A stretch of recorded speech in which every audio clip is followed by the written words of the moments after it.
Hello and welcome back to the channel. My name is Chris and I like to keep my equipment minimal but my video quality high, and I'm here to help you do the same. Earlier this week you might have seen my Osmo Pocket review, and in that review I touched upon some of the accessories that are available for the Pocket, and today I just wanted to show you the accessories that I've got, whether I'd recommend them and if they're any good. So let's start with the case. This is the PG-Tech mini carrying case for Osmo Pocket. It's definitely very well made. It's quite small, but it can fit quite a lot in it, and this fits all of my accessories in it.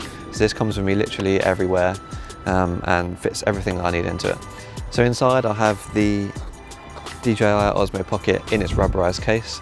The reason I keep it in the rubber case inside the PG-Tech case is so that I can take it out anytime and slip this in my pocket and go away without the case if I don't need any of the accessories at the time. Just makes it a little bit more portable, which is really nice. The next thing I have in here is the PG-Tech phone holder. Now this comes in two parts, so you can unscrew this part.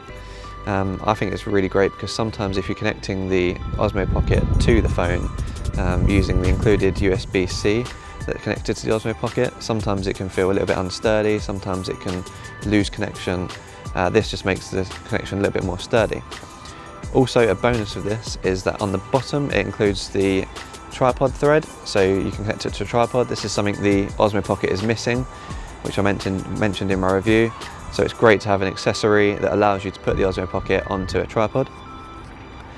On the top there's also a hot shoe adapter, so that you can connect any microphone or light to the top of that, which is again is a great option as the Osmo Pocket doesn't have anything that you can connect a hot shoe to.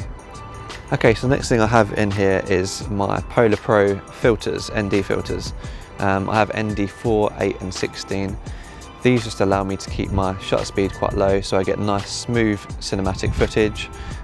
These are kind of essential if you're wanting to create really nice smooth footage for stock footage purposes or for professional purposes.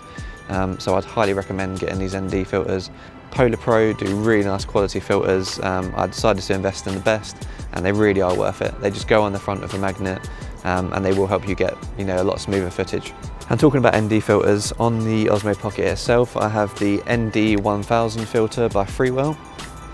This is more for photo purposes. I'm aiming to do some long exposure photos in the future, and that would just help me stop down to 8 seconds so I can really nice long exposure photos from that.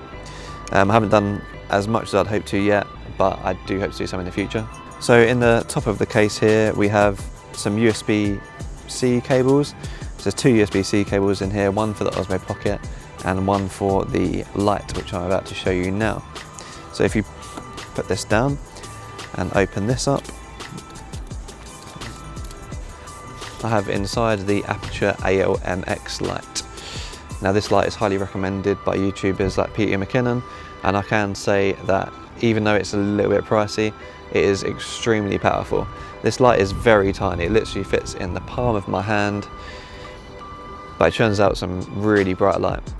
You can change the brightness on it, but you can also change the color temperature, which is a really nice touch, and it sort of complements the Osmo Pocket really well because it's nice and small.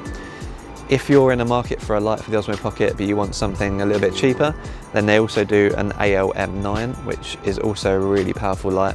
It's a little bit smaller than this, a little bit less powerful, but still an absolute great light. I'll include a link in the description for that as well as an alternative. But overall the Aperture ALM-X light is very powerful. I don't tend to use it on top of the camera or on top of the hot shoe for the Osmo Pocket because I don't like pointing the light straight at the subject I'm filming.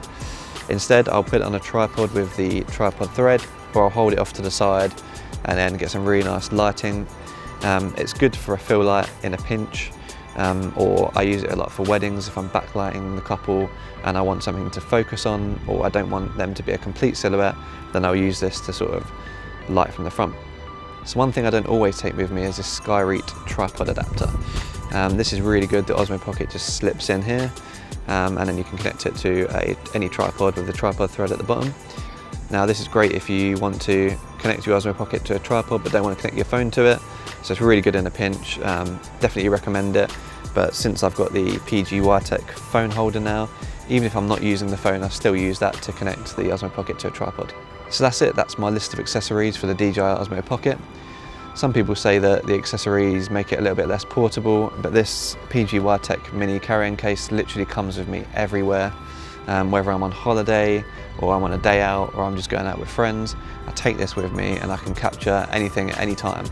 I think this combination of accessories really covers me for any situation, which is great, and that's why I carry around such a small little kit. If you're looking to buy any of the accessories I mentioned today, I'll leave some links down below in the description. And if you've got any comments or questions on the accessories or the DJI Osmo Pocket, then comment down below and I'll answer as quick as I can. Thanks for watching, and I'll see you guys in the next one.